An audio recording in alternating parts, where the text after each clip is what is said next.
Okay, it's 6 PM, January 7th. We're gathered for our bi-monthly select board meeting. I'd like to open the meeting with a roll call. Select persons present is Jeff Peters, Mike Gould. Employees present, Michelle Nichols, Kelsey Ring, Matt Blockler. And public present. Tom Vecchino. Okay, let's start with the Pledge of Allegiance. I pledge allegiance to the flag of the United States of America and to the republic for which it stands, one nation, under God, indivisible, with liberty and justice for all.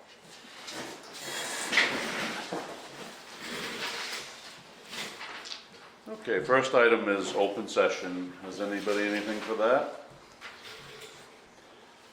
Seeing none, we'll move on. Item 3 is sign the minutes from the board meeting from 12:30 of '25.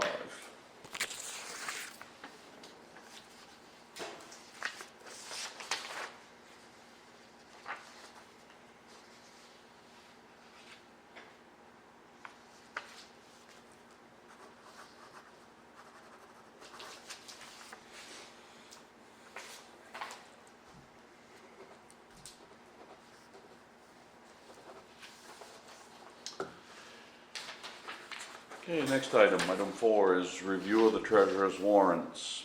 Payroll 1 and 2.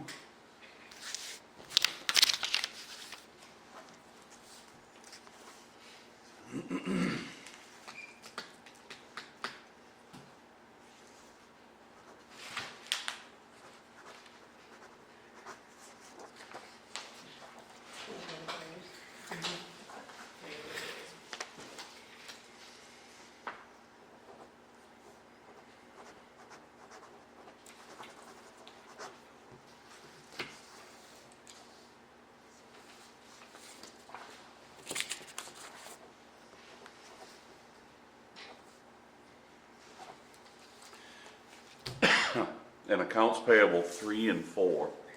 You have number 4 because I didn't realize Hamlin's, the price went up with this new contract, so that's just the difference from the check I had already printed out, so Okay. we'll just send them both.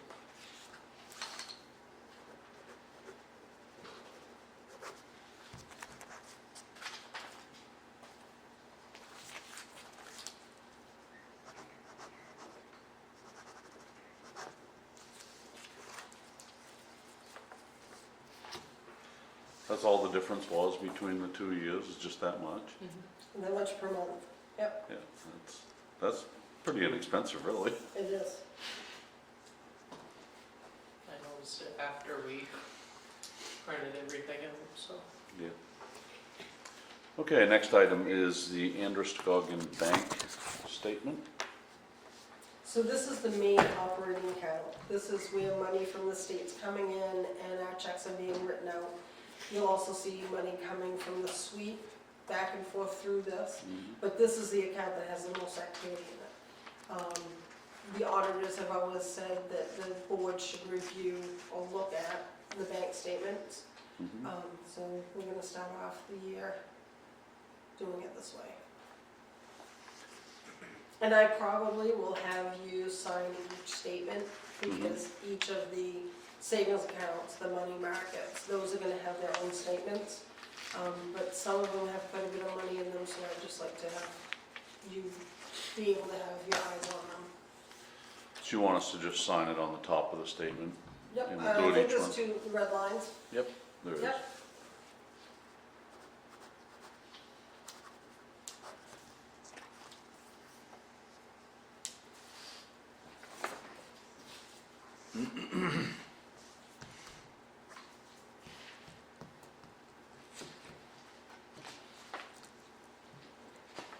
I do have a problem I've got to talk to Angie about. When you see the state money coming in, it doesn't tell me what fund that is coming from or for.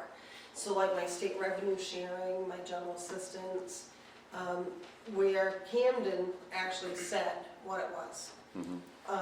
Androscoggin doesn't. So I've got to contact Angie and find out if there's another report or some other way that I can find out what that is, Mhm.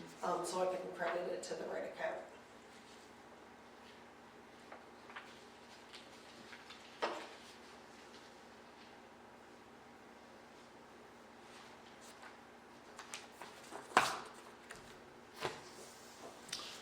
Okay, moving on. Item 5 is old business. And the first item there is tax acquired properties. So we have mailed letters out, not certified, trying to reach somebody from these two properties. One property was actually sold back. We need to get a deed done for them and take care of that. But these other two properties, one is the vacant lot, or I think it's landlocked on the Turner Road. The other one is down by the Goff Road near the Brown House that's collapsing. Right there, this That little field where the vegetable stand is? Yep. Yep. That's the other lot. So now that we're at this stage of the game, do you want to do something before spring? Do you want to sit on it until spring, or do you want to get a real estate started? The problem is I can't find these people. And if we sell these properties, then we're either gonna have to put the money in an account until we can find an owner, Mhm. or I don't know what. We had this problem last year. No, we just took these over November 3rd is when I foreclosed on these two properties. And everything that we've sent out has come back. And the paper trail is ended on these people? I don't know where they are. I don't know how to find a relative. I don't know where to even search. And it's that small building that's on that piece that you're talking about, just where you get to the line. Yeah, so the Brown House is on one, In your packets, Parcel. there's pictures of the two. and then you have that little building that's kind of like there. And I guess that lot is a long lot. It's narrow and long versus the corner lot. Now, we have a person who is interested in the Turner Road and wants to be kept abreast of what's going on when it was out to bid or when we put it in the realtor's hands. Not sure about the one that has a little building on it. Now, the last time we did this, we had a realtor handle collecting bids and brought us, and they handled the whole thing. Right. And other than being painful for the realtor, it went very smooth for us. And we really have to, by law, put it in a realtor's hands. Right. Just when you want to do that is, I think both lots should satisfy what's due against them, I would think. oh, yes. Yeah, there's,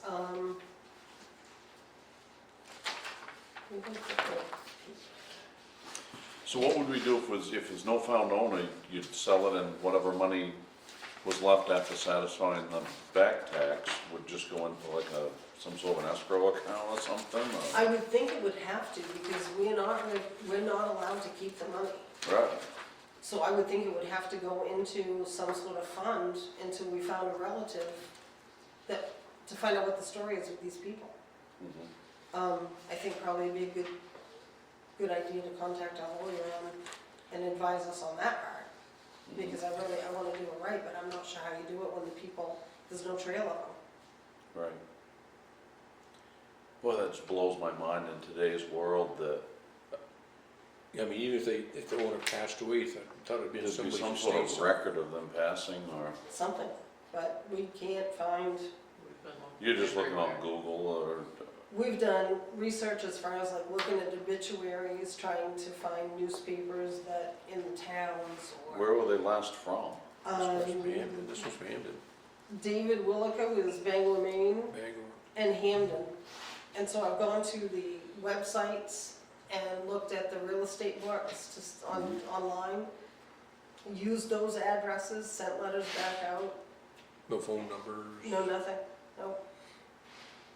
And I know, like, I don't know if they're in assisted living, maybe, Prison?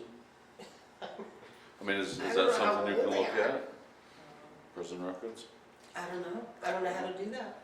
I'm sure I could find out, You can go, make a couple phone calls. Department of Corrections has a list, you put the name in, search it, but I don't know. I know, like, I found a website to find people, and that's how we found some of them.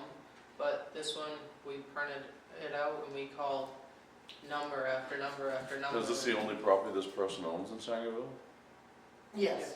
Both of them, yeah. I mean, We've gone to the registry of deeds, we kind of searched through there, trying to find a mortgage, trying to find a, I am at a loss, really.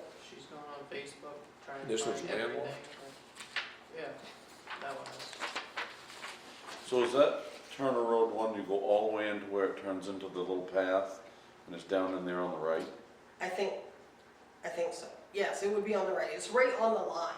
Yeah. Like the line is right there and this lot is kind of like. Yeah, you way drive in there a out. ways and there's a mud hole right there, and there's like a turnaround right there, and I think that's that lot. Could be. Huh. I mean, it's, that one there is 26 acres, Yeah, and all they had to pay was $1,080. it's such a shame we couldn't find them. It's probably hunting land or something at one point. It's It's probably mostly all the true. same. And then the other one is an acre and 3/4. Yeah.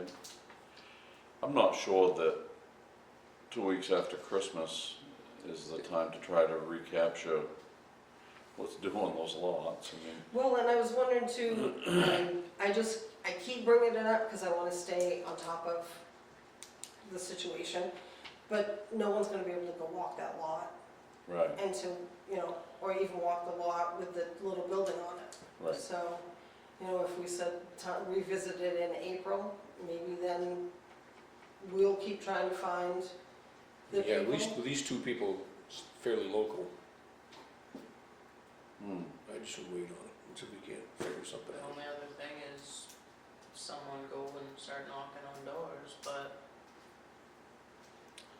But where would you knock? I don't know, I mean, if You know? everything's coming back for these addresses, like, And maybe the neighbors to them have contact info. Maybe. It might be worth, I don't think we want to act on it tonight, but we need to make a motion as to what to do with it, I think. I make a motion, we pass it for now. I second it. In the vote. So it's tabled. Okay, perfect. I think the thing to do is just as you make progress, keep bringing it up, and then we'll make decisions what to do with it. Okay, that works. I'd really like to see you be able to find the people, and I would too, maybe they, you just don't know what the story is. no. To lose a piece of property for $1,000 is just, I'll call their PD, see if they can't send somebody over to, at that address, Okay, see if something's going on, if they know anything. They got a database too, so I can check with Hammond on that. okay, I can do that. yeah, that'd be awesome, thank you. okay, moving on. Item 6 is new business. General assistance appendices. So each year, the state sends us out a list of what they will allow us to pay for rent. Mhm. So when we do an application, they list what their rent is. The state will only allow us to pay so much if you're a one person or if you're a two person family, whatever. And so every year these figures change, and I just have to have a public hearing, which we did tonight. Right. And then the board has to go ahead and sign if they agree to accept the state's appendices.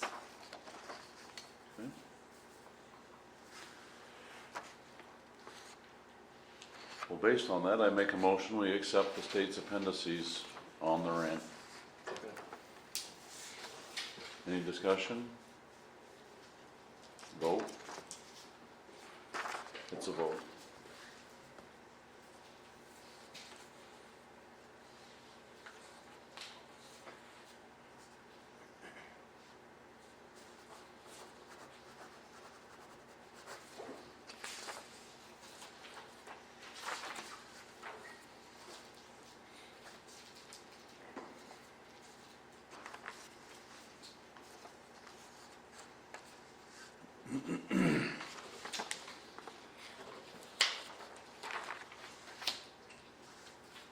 Okay, moving on, item 7, town manager's report. As anybody listening has noticed, Brian is absent tonight. Brian has been very ill for a couple of days, and we opted to have him stay home, keep it to himself. So in his absence, I'm gonna read his town manager report and his road commissioner report. So town manager report, January 7th, 2026. Town hall update, nothing new to report. We'll be meeting with the roofing company on January 21st. 2 nights PCEDC grant. Finishing touches going on this grant this week. EMS project. Matt has been selected for the Dover EMT program. Jason Oko had to reschedule his meeting with us today because of a family emergency. Route 23 property, nothing new to report. Community Event Beautification Committee. This committee met for the first time on November 17th. Drew Stone will be the committee chair, and 3 other Sangerville residents have agreed to serve on the committee. The select board approved a draft of the policy to create this new committee in September. John McNamara, who owns Guilford Bed and Breakfast, was present as a guest and provided a great deal of useful information. Casey Rotano represents Piscataquis Forward, a nonprofit organization with a goal of helping Piscataquis County communities with economic development. Casey is also one of the Sangerville residents who has agreed to serve on this committee. We rescheduled our January meeting for Tuesday, January 20th, 26. Marijuana rules. In conformance to multiple requests from citizens to this office, I spent a few days researching Maine marijuana law. Lance Johnson has a friend at the Office of Marijuana Policy that he's going to ask to provide our Select Board and Planning Board with a presentation on the law. We are in hope to receive some clarification to put an ordinance in place. That concludes the town manager's report. Road Commissioner's report for January 7th, 2026.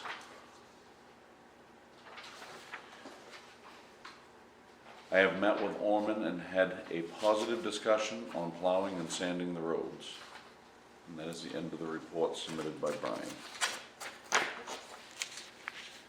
Okay. Next item, Select Board concerns. I have none. Mike has none.